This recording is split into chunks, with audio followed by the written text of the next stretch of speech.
Boa noite, pessoal. Boa noite, companheiros da CBGE. Boa noite, companheiros do Café Beijano. Hoje, o nosso bate-papo é sobre o Congresso Democrático da CBGE, que vai acontecer no dia 2 e 3 de setembro.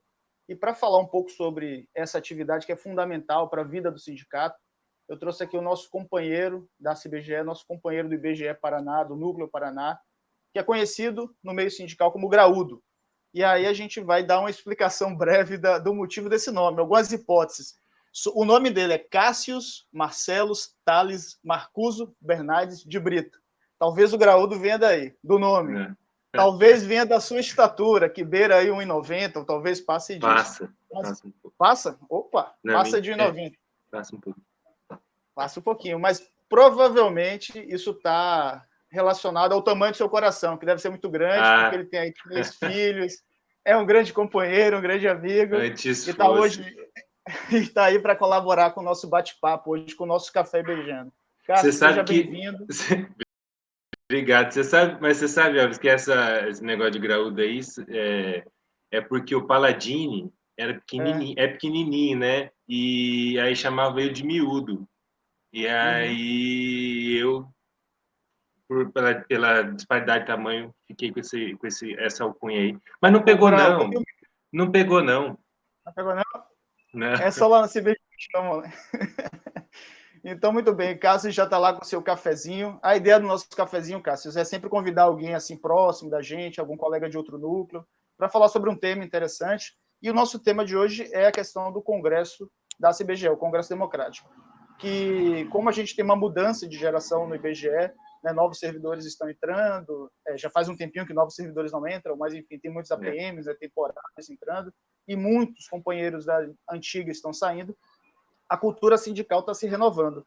Então, é fundamental a gente tocar em pontos que, para quem está na militância há bastante tempo, é comum, é de praxe, mas para quem nunca participou, é uma coisa nova, é uma coisa diferente, e é importante a gente dar uma explicação sobre a dinâmica de funcionamento do Congresso, sobre a importância dele, sobre a mudança que a gente tem esse ano. Então, eu peço que você dê uma boa noite aí para a turma, dê um olá para a galera. Boa noite para todo mundo, né? Um olá. Agradeço bastante o convite para poder conversar com vocês a respeito desse tema, né? E estou à disposição aí para a gente bater um papo da hora aí sobre a principal instância de decisão, né, do sindicato. Então, o Cássio, ele é coordenador do núcleo da CBGE no Paraná e também faz parte do Conselho Político da Executiva Nacional. Então, Cássio, em linhas gerais, o que é o Congresso, né, e qual a importância dele para a dinâmica do sindicato e para a dinâmica da vida dos trabalhadores? Veja, para entender exatamente o que é o Congresso da CBGE, a gente precisa entender um pouco como que a CBGE, enquanto sindicato, ela está estruturada, né?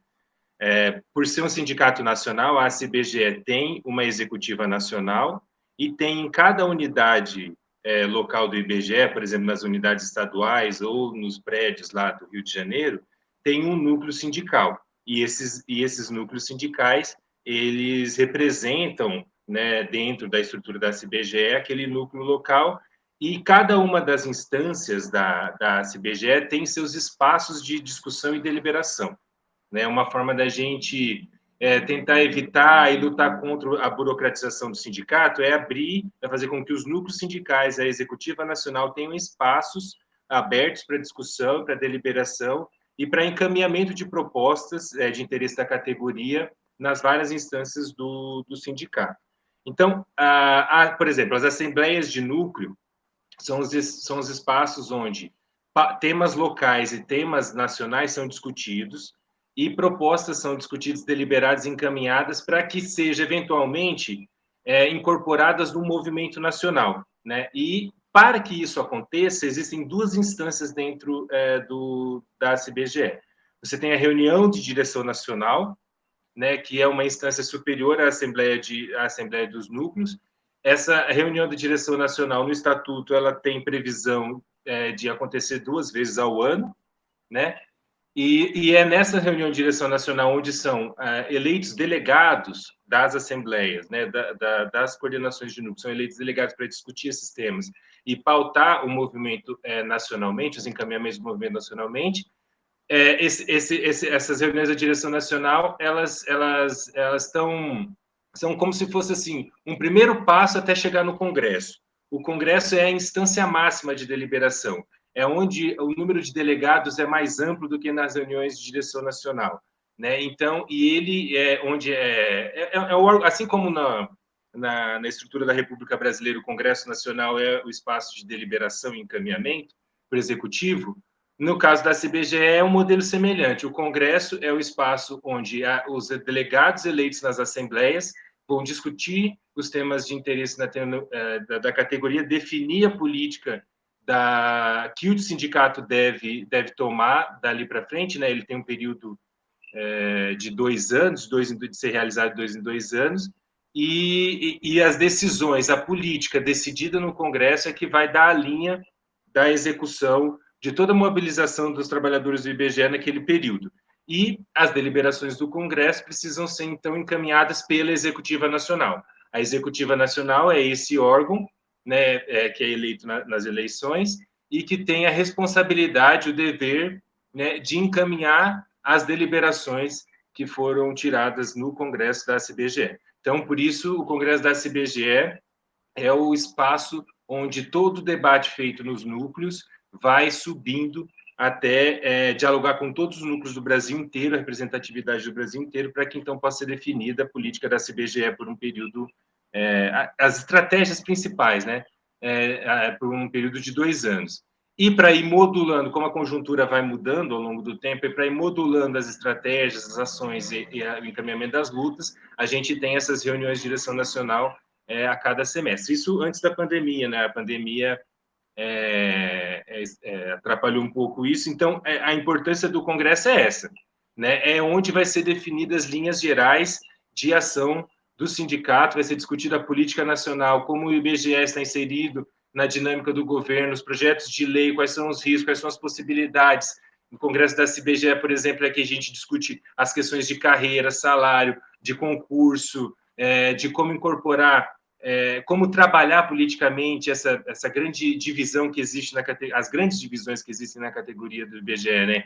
Os servidores de nível superior, seus interesses, suas especificidades, os servidores de nível intermediário, seus interesses, suas especificidades, os trabalhadores temporários, né, seus interesses, suas especificidades. Então, é ali o espaço onde essa diversidade toda entra em contato e dali sai uma resultante política que a gente vai tentar implementar ao longo desses 2 anos de validade do Congresso, né? Muito bem. Então, o Congresso seria assim uma espécie de local onde desaguam todas essas demandas e diversidades dos ibegianos em um espaço democrático, porque é importante frisar que a CBGE não tem a figura do presidente da CBGE. Não tem. A gente até brinca, quem é o presidente da CBGE e tal, mas não tem. São esses núcleos, essa dinâmica que pauta e que direciona a ação do sindicato, que dá esse caráter tão plural e tão ativo, né, tão combativo, que tem a CBGE. Agora, eu vou te fazer uma pergunta que muitos julgariam indiscreta, porque pode revelar sua idade ou seu tempo de casa. Então, eu vou querer saber quando foi a sua primeira vez em um congresso. Cara, olha, eu entrei em 2006 no IBGE, né? Entrei em 2006 numa agência do interior do Paraná, que ia ser Chateaubriand. Então, eu ficava muito distante. Eu me filiei rapidamente, mas assim, participar do sindicato mesmo, eu não participava, as assembleias eram em Curitiba, eu não tinha como fazer isso, né? Então eu fui começar a participar mais ativamente do sindicato quando eu me mudei para Maringá, que daí já é uma cidade maior, apesar dos nomes, né, pelos quais Maringá é conhecido, não são, É isso que eu ia perguntar. não faz muito, a imagem não é boa, né, tipo Sérgio Moro. Maringá, por já ter uma cidade maior e tal, e é mais perto de Curitiba, então comecei a me aproximar. Aí eu acho que o meu primeiro congresso, cara, foi depois da greve de 2012. Foi depois da greve de 2012, eu lembro que foi... Onde é que foi? Será que foi em Minas? Eu não sei se foi em Minas, mas foi onde a gente definiu... o principal debate, a principal discussão era a questão da tabela de salários. A gente tinha uma campanha salarial no ano seguinte, em que, por conta da carreira nova, que criou um fosso, o pessoal falava, né? Eu tinha acabado de entrar, né, criou um fosso entre o nível superior e o nível intermediário. Na greve de 2012, teve o GQ3 para o nível intermediário, diminuiu o fosso, mas daí criou algumas distorções. Então, o que pegou naquele congresso foi a questão da tabela salarial, né, que depois a gente não conseguiu, depois da greve de 2012, não conseguiu encaminhar ela junto ao governo, acabou virando na greve de 2014, depois a proposta de reestruturação da carreira. Mas eu lembro claramente de qual foi o meu primeiro congresso, foi um debate super quente, eu lembro que o pessoal teve que suspender várias vezes o andamento do congresso para que os grupos decidissem uma pauta consensual sobre a tabela, foi minha primeira experiência.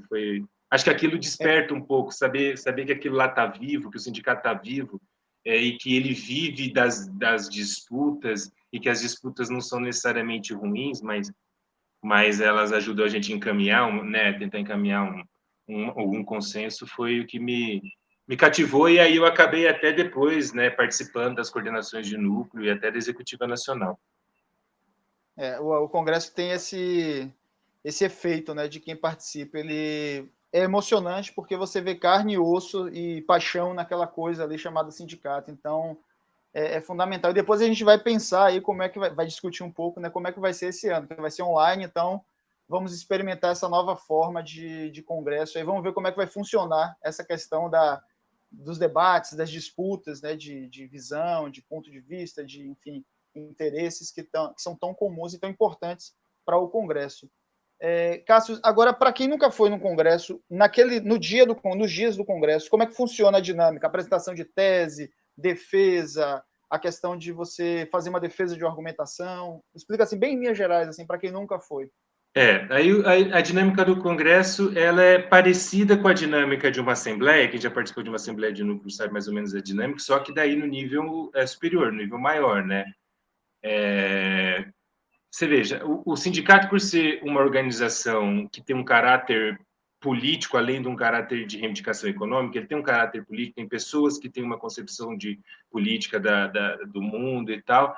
É muito comum você encontrar grupos, né, coletivos que compõem, né, o sindicato. O nosso, por exemplo, a Executiva Nacional é dirigida hoje pelo coletivo Sindicato é para Lutar, que é um dos coletivos que compõem a CBGE. Não é o único, mas é um deles, né? Então, o Congresso também é um espaço onde esses coletivos, né, que se apresentam tentando dirigir o sindicato, tentando apontar caminhos políticos para o sindicato, eles têm no Congresso o espaço para se apresentar. E a forma dessa apresentação é a tese. Né? Os coletivos que têm... Porque assim, o Congresso sempre antecede a eleição. Né? O Congresso acontece no ano e a eleição acontece no ano seguinte. Então, esses coletivos dentro do Congresso se apresentam, né, para todo mundo, para os delegados ali, na forma das teses. Né? Além da discussão política, todo direcionamento do sindicato tem essa discussão.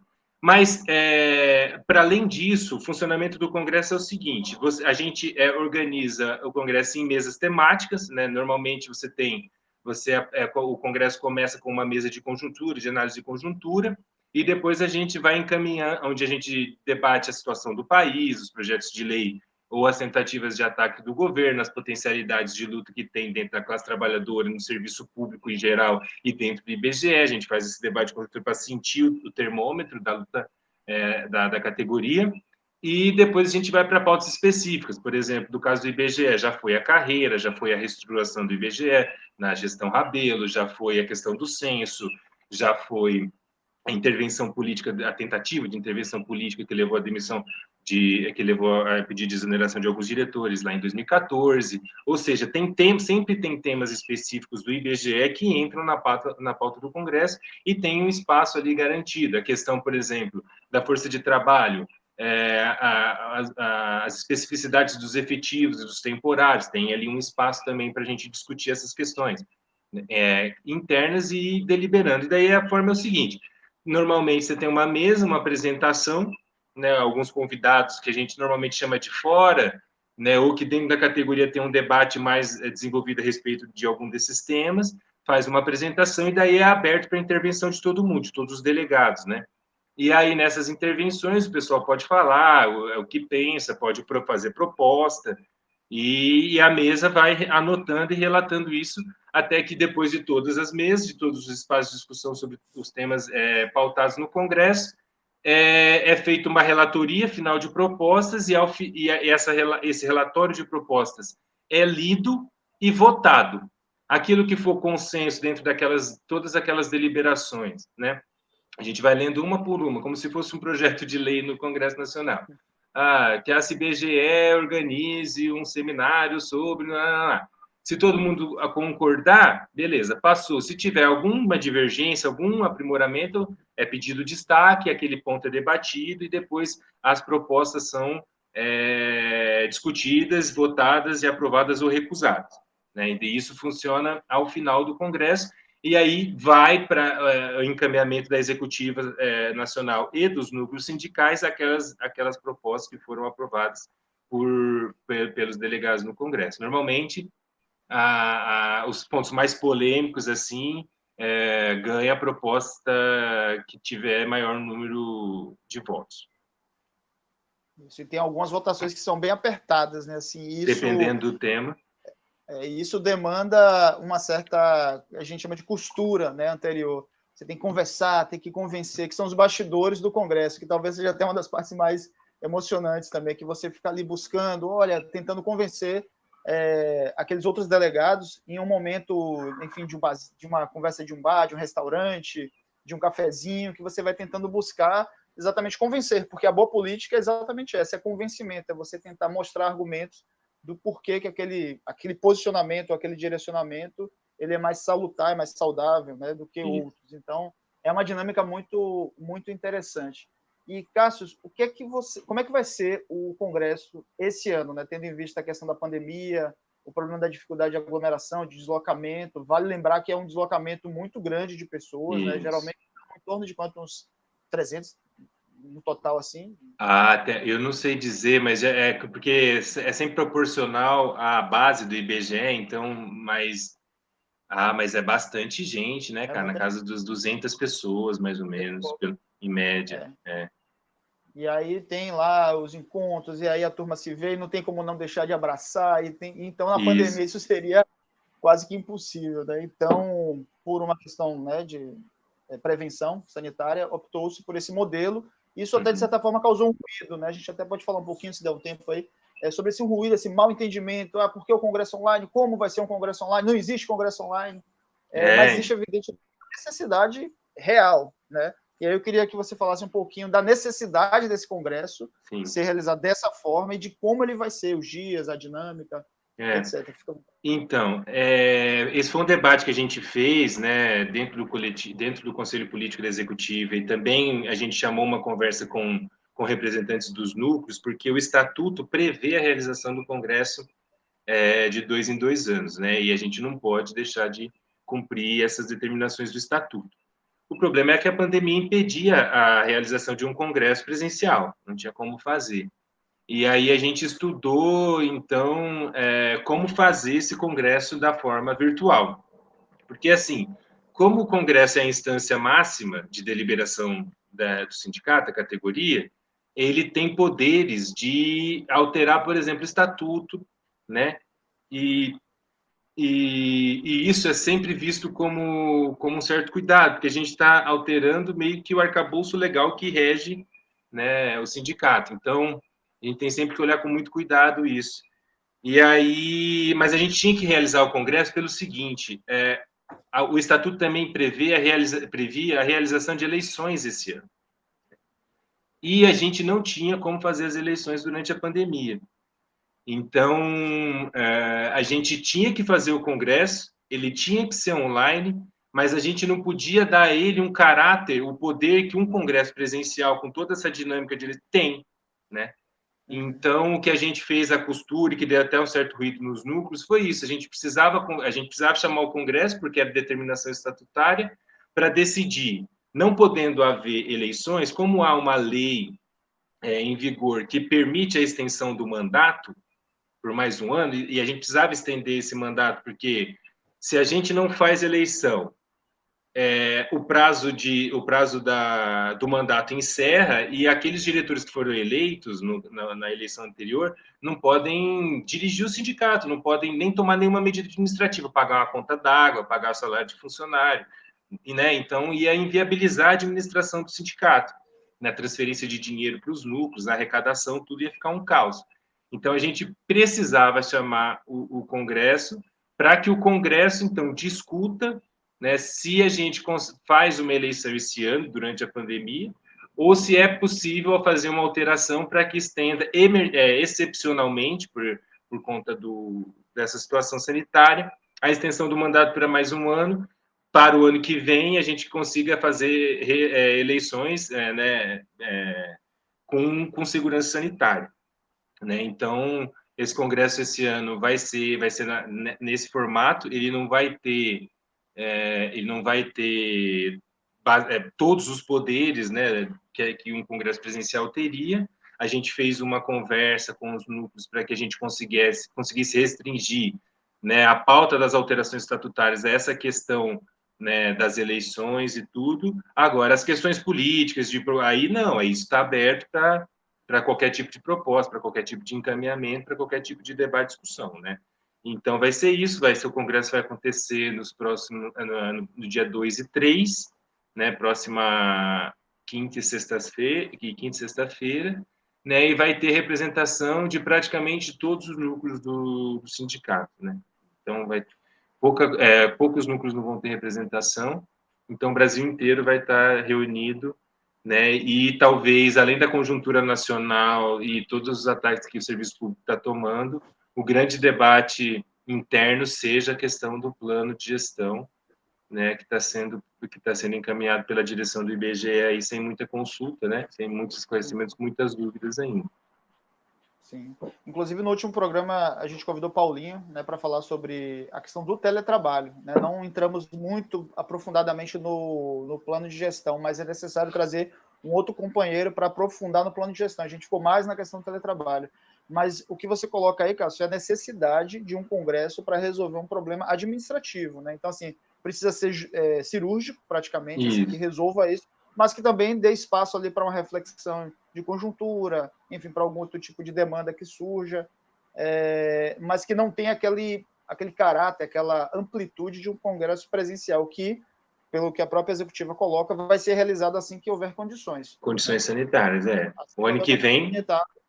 vai ter o congresso. Agora, é evidentemente que o Congresso... é importante lembrar para os companheiros que quem participa do Congresso, historicamente, tem a liberação de ponto. Né? Então, os outros congressos era quase uma semana inteira naquela função de viagem, participar e voltar, e a gente tinha a liberação de ponto, pelo menos para os efetivos. Então, esse ano, provavelmente, né, se tudo transcorrer tranquilo, a gente já fez o pedido e a gente vai ter essa liberação. Mas a pergunta que não quer calar é, durante o Congresso teremos uma votação. E essa votação ou vai ser impresso e auditável ou vai ser virtual? Essa questão. Não, vai ser, a gente acredita, a gente vai ter que organizar bem isso, aí vai ser inclusive um dos pontos de debate, né, de como que a gente vai conseguir encaminhar votações de pontos que sejam polêmicos e não sejam consensuais, né, vai ser uma experiência que a gente vai ter que enfrentar e encontrar uma melhor forma dentro do que os recursos da tecnologia nos dispõe, né, então vai ser um desafio, né? Normalmente lá a gente conta voto no crachá, né? Quando é presencial, cada delegado tem um crachá e aí esse crachá conta como voto. Agora aqui a gente vai ter que bolar uma estratégia para poder fazer isso. Mas eu tenho a impressão de que a maior parte das propostas, com o pessoal entendendo o sentido desse congresso, a maior parte das propostas tende a ser consensuais, né? E a gente vai precisar se debruçar sobre isso para poucos pontos. Imagino eu, não sei, tudo pode acontecer dentro do Congresso, né? Um Congresso é sempre um momento de suspense ali. Mas eu participei, Cássio, do evento teste aí da votação, e a parte né, que é de estatuto, né, as votações estatutárias, elas têm um processo que é auditável, então assim, é bem seguro. Pronto. Todo um protocolo, o cara tem que registrar, receber uma senha e tal, tem uma certa situação aí que é bastante segura. Os outros pontos, que são mais de cunho políticos, né, de encaminhamento de luta, que pode até gerar algum tipo de divergência, fica num modelo um pouco mais livre. Mas esse que é, assim, digamos, mais sensível, ele vai ter um sistema altamente rigoroso, aí tem uma empresa que faz uma consultoria, né, que vai, enfim, fornecer essa tecnologia para a gente. Bom, conforme prometido, a nossa ideia é fazer um cafezinho, uma coisa curta, que a gente consiga bater um papo. Evidentemente, a gente sempre quer puxar mais assunto, contar histórias e tal. Tem umas histórias aí de congresso que seriam muito boas a gente colocar aí, né? Animação, a questão do lado humano, né? Do sindicato, que vale a pena as pessoas entenderem isso, porque quando a gente fala de sindicato, a gente fala a palavra solidariedade, ela é muito presente, né? Então, quando você entende o seu colega de trabalho muito mais do que como um colega de trabalho, como um companheiro, o seu cotidiano ganha uma outra dimensão. Então, eu sei que você tem um compromisso daqui a pouquinho, por isso nós vamos deixar essa parte humanística aí do Congresso e da vida sindical para um próximo cafezinho. Eu agradeço muito. Se você quiser mandar as despedidas aí, mandar algum recado para alguém, para algum núcleo, alguém que não mandou ainda, os delegados, mande, está na hora. Não, eu que agradeço. Essa iniciativa de vocês é importantíssima, né? Acho que é um exemplo de que todos os outros núcleos, inclusive o meu, poderia replicar, né? Eu só não queria terminar de conversar com vocês sem fazer, né, a homenagem à nossa querida Ana Carla Magri, né? Que foi diretora foi coordenadora do núcleo da Avenida Chile, foi da Executiva Nacional, junto, inclusive, nas gestões em que eu estive, e que nos deixou, né, há 2 dias atrás, uma perda muito grande para todos nós que conhecemos a Ana. Era uma pessoa formidável, uma criatura um coração enorme, que sempre teve junto com a gente do sindicato, militando, escrevendo, formulando, pensando, botando a mão na massa, tentando fazer as coisas acontecerem, sempre acreditando na força que a organização coletiva ela tem para que a gente consiga melhorar, né, nossas condições de trabalho, nossas condições salariais, nossas condições de vida. Ana é um exemplo de vida, é um exemplo de força, e que depois de muita luta, né, contra a doença dela, acabou nos deixando. Então, prestar essa homenagem à Ana, né, um exemplo de mulher, né, sabia ser dura com você quando fosse necessário, mas era uma pessoa que entendia o seu lado e compreensiva. E deixar o nosso abraço, né, o meu abraço ao Soninho, o esposo dela, e a Alice, a filha, né, e todo o resto da família. E que a Ana esteja sempre, a imagem, a lembrança da Ana sempre esteja entre a gente, né, para que a gente tenha como referência de luta aí para dentro do IBGE e para fora também. Cássio, realmente essa semana foi uma semana dura aí para a gente, né? Enfim, foi uma situação que todos nós sentimos, né? Todo mundo, quem conhecia diretamente ela, quem, né, militou no cotidiano ali, como, né, você, Canário, Cleide, Gilmar, Gione, enfim, era difícil uma pessoa no IBGE, mesmo que não militou diretamente, não falou Ana Magni, nunca ouviu esse nome, né? Ana Magni e tal. Então ela realmente inspirou, né? Inspirou, influenciou positivamente as pessoas. E a gente se sente, né, poxa, órfã, eu diria, né, porque, enfim, tinha um coração gigante, né, uma pessoa que inspirava e tinha um coração muito grande, e a sensação de perda foi muito sentida por todos nós, né, muita gente falou, enfim, prestou homenagens, foi uma pessoa que realmente teve uma vida, teve uma importância, teve uma vitalidade, assim, que realmente vai ser...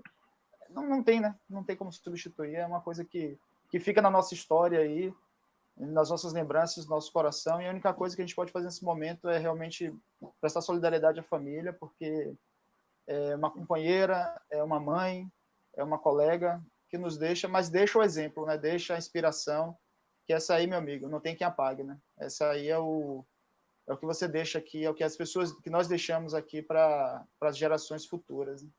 E é isso, meu amigo Cássio. Um grande abraço aí. Obrigado, Elvis, e que continue com o projeto, que é muito legal. Parabéns. É isso aí. Agora vai lá cuidar dessas crianças, que eu sei que elas estão aí Pode deixar. pulando. Já devem ter virado a casa de cabeça para baixo. Tá bom, meu amigo? Valeu. Obrigado, Elvis. Desculpa não ter conseguido lá da outra vez. Foi mal mesmo. Não, tá ótimo. Fica com Deus aí. Um abração para todos. Valeu. Boa noite. Até o congresso, meu amigo. Até, cara. Até.